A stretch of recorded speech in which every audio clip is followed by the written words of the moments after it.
Pemilu di Indonesia. Bagaimana Indonesia bisa memiliki presiden? Ya, presiden dipilih melalui pemilihan umum atau pemilu. Indonesia mengadakan pemilu sebagai praktik demokrasi.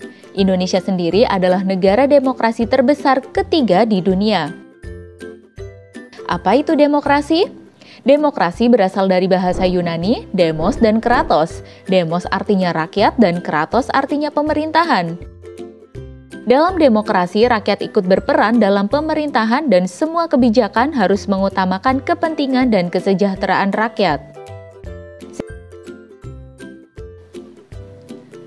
Sejak tahun 50 sampai tahun 59, Indonesia menganut sistem demokrasi parlementer. Sistem pemerintahan dijalankan oleh kabinet yang dipimpin oleh Perdana Menteri. Pemilu di Indonesia pertama kali terjadi pada era ini, tepatnya pada tahun 55, dan diikuti oleh puluhan partai politik. Terpilihlah anggota DPR dan Dewan Konstituante yang nantinya bertugas menyusun Undang-Undang Dasar yang baru.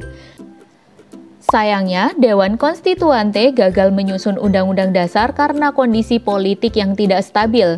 Melalui Dekret Presiden 5 Juli 1959, Presiden Soekarno membubarkan Dewan Konstituante dan kembali memberlakukan UUD 45.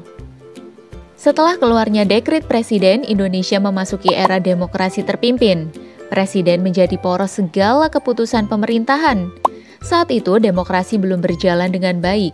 Presiden mengangkat sendiri seluruh anggota DPR yang seharusnya dipilih melalui pemilu.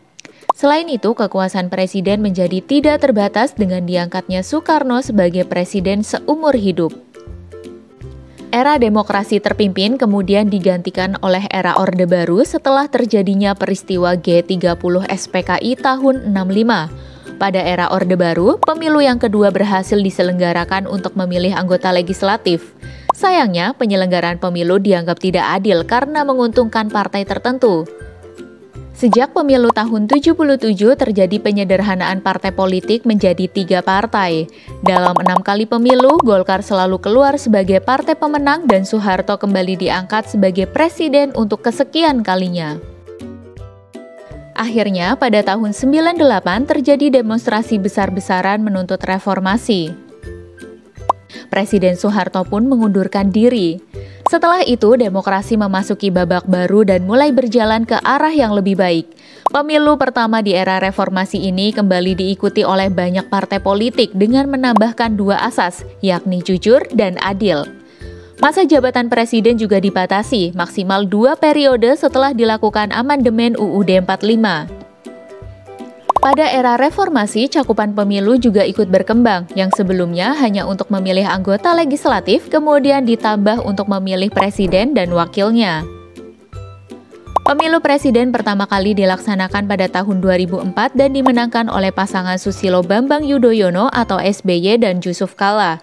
Pada pemilu tahun 2009, SBY kembali terpilih menjadi presiden untuk periode kedua.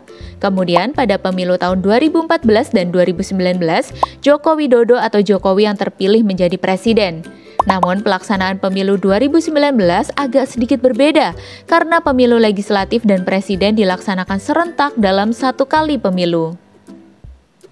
Nah, sekarang jadi tahu ya perkembangan sistem demokrasi dan pemilu di Indonesia dari bentuk awal hingga masa kini. Dengan mengetahui sejarahnya, kita bisa belajar dan terus berusaha mewujudkan demokrasi yang menyejahterakan rakyat dan sesuai dengan kepribadian bangsa.